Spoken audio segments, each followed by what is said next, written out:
So, a year ago, I started a series where I was going to kind of analyze and review Grant Morrison's Batman, his entire run from the main Batman title all the way to the second volume of Batman Inc. From the New 52. And the last video I posted from that series was, I believe, a year ago, maybe even more than that. And, the series, I just kind of dropped it. I focused on doing other stuff, like DC Prime, and my last year of high school was starting. So basically, I just kind of left it there. But recently, I was kind of in a Grant Morrison Batman mood, and I pretty much read through, I guess, the first act of his run, which was done in the main Batman title. And I'm going to be altering the review format a bit for future videos when I get to them. Basically, I'm not going to review every single kind of storyline separately because I think that's going to be like over 10 videos, and instead I'm going to adopt a more traditional style where if a storyline is put under Batman Black Glove, but it's not the main Black Glove storyline per se, then I'm just going to review all of those storylines in that collected volume together because it's just easier and it's going to be less of a pain of an ass for me personally. And since I'm a lazy bastard, hey, everybody wins. But anyway, this new story arc is called The Three Ghosts of Batman. And it was set up right in the first issue where the Joker seemingly kills Joker in front of a bunch of disabled children, and Batman pulls a gun on him, and he shoots him in the face and then drops his corpse into a dumpster so that he can't be revived. Obviously, this doesn't work because Joker's still alive. But anyway, this is sort of a continuation of that, where we have yet another Batman imposter, this time one who resembles Bane. He's big, he's really, really muscle-bound. He's using venom and a combination of another drug to give himself super strength. He's violent. He's like murdering people all over the streets. It's basically if Bane was completely psychotic and dressed up as Batman. That's basically what this new guy is. And this kind of begins the Black Glove storyline in several ways. Because the three ghosts of Batman, these imposters who are trying to replace Batman should he fall, are directly tied into the Simon Hurt storyline. Now, back in the past of the pre-New 52 continuity, I think this is still a New 52 as well, but I'm not sure because New 52 Batman continuity it's kind of wonky. It hasn't really been detailed, and I doubt DC is gonna detail it unless they can somehow figure it out. But anyway, in the past, Batman went through two psychologically affecting experiences. One was, in the first one, he was basically put into a sensory deprivation tank for about 10 days. And in this tank, he couldn't see anything, he couldn't smell anything, he couldn't hear anything, he couldn't touch anything. He was completely sensory deprived. And in this tank, he basically imagined all the Silver and Golden Age storylines. He imagined all those, oh my god, Robin is dead storylines from the Silver Age. He imagined, wearing the different colored rainbow Batman suits. And this was basically Grant Morrison's way of making every Batman storyline that's ever happened in continuity. Like, it still happened, except it was in Batman's mind. Like, it didn't really happen, like, physically, but it happened in his psyche.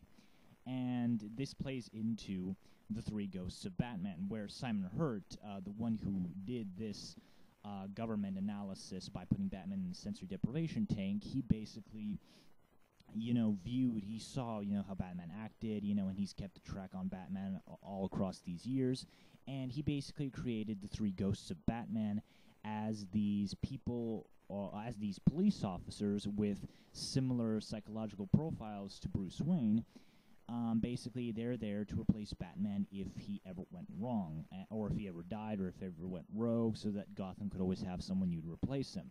But there's wrong with all of them. The first one, Michael Lane, who I believe he becomes Azrael later on during Battle of the Cowl, I'm not sure, but I'm pretty sure Michael Lane was an Azrael at one point or another. But anyway, the first one, Michael Lane, is the guy who shoots the Joker in the very first issue of Morrison's run. And he's broken because he's obviously killing people. Like, sure, maybe he can fight and protect himself and he looks good in the suit, but he's killing people, so he's a failure. And this new guy, he's basically drugged up on venom and who knows what the fuck else, and he's completely batshit insane, and he's, again, killing people. And the third Ghost of Batman, he doesn't show up in this storyline. He shows up in a secondary storyline in the Black Glove volume, and he's the third Ghost of Batman, and he's more, he's pretty much the closest thing Simon Hurd gets to creating Batman. But the big prevailing point that starts in this volume and continues into both Black Glove and R.I.P. is that Bruce Wayne is the only guy who can be the absolute best Batman. Now, of course, Dick Grayson can replace him, and he did a pretty good job, and Damian Wayne can replace him, and we know kind of how that turns out, but who knows how that would have happened in continuity. But basically, the point is, sure, you can put all these different people in the costume of Batman and have them fight crime, and if they're trained well and if they have enough discipline for themselves, they're going to do a pretty decent job.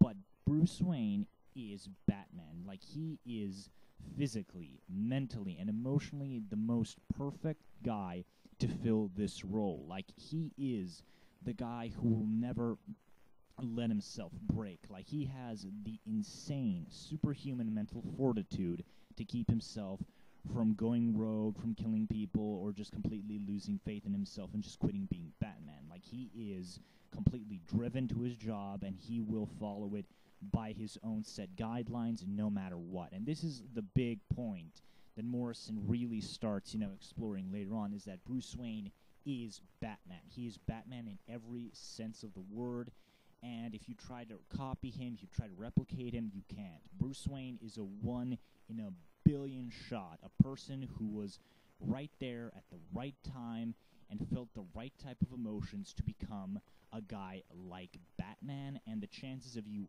ever replicating this are like 1 in a bazillion.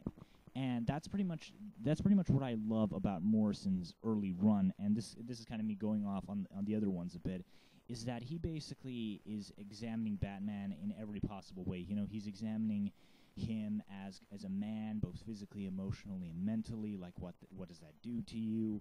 Like, how do you handle it? What his effect on Gotham is, and what he means to not what he means, to criminals in Gotham, but what he means in the greater battle between good and evil. And this is pretty much Morrison kind of beginning the groundwork for his, what he calls the ultimate Batman story, where he's going to have everything possible and good happen to Batman, and bad, of course, to create the ultimate Batman story. And in here, the plot itself is fairly simple. Like, there's not really a lot of standout moments in here, except the psychoanalytical stuff of Batman, what he means, why is he special in comparison to everyone else who takes up the cape and cowl. And all that stuff is fine, he helps a hooker off the street. Like, there's this little girl who's a hooker, which is really disturbing, and he helps her get a job in Gotham Industries, which shows that, he's not, a bad guy. He's kind of a good guy, unless you piss him off. But the Big Bane dude, he's not really that interesting of a character. He's basically just there as an example of a failed Batman. He's not really interesting. He's just kind of a generic, big, muscle-bound retard who likes murdering women and violating them. He's pretty disturbing if you think about it. And it also continues the whole storyline of, Tim Drake. Tim's really been shaken up by the presence of Damian. His father recently died. He's been adopted by Bruce, and he's really screwed up about it, and he feels like Damian is taking away Bruce from him, and that really is kind of screwing with him. But overall, the plot itself and the writing isn't, the thing you get to. Batman's interactions aren't there when you come to this storyline 4. It's pretty much, the thing that I like most about it is the analytical side of things. Like, seeing Morrison really analyze Batman and stuff. It's not to say that he does write Batman well. I mean, he has a perfect voice for Bruce Wayne, for Alfred, for Tim Drake, for Dick Grayson. He has a perfect voice for all those characters, and you can tell that he knows those characters. But it's really the analytical stuff that I mentioned before that really makes the first part of his run the best one for me. And later on, when he gets to that, when he kind of veers away from that, and he's just kind of doing sort of more typical storylines and shit where the analytical side is practically non-existent, that's where his run really starts to lose it for me. But who knows? Maybe my opinion's going to change. But overall, The Three Ghosts of Batman, it's a decent storyline. It's there to set up future plot points that are going to be vastly paid off better in Black Glove and R.I.P., and it really shows, you know, Grant Morrison's understanding and love for the character, and that's always a great thing to see. So yeah, I don't know when I'm gonna get around to reviewing Black Love. I've read Black Love and R.I.P. I'm in the process of reading Batman and Robin as we speak, but I've got Reign of Krypton on DC Prime to write, so I don't know when that video is gonna be up. But anyway, I hope you guys enjoyed this review, and I'll see you next time. Bye.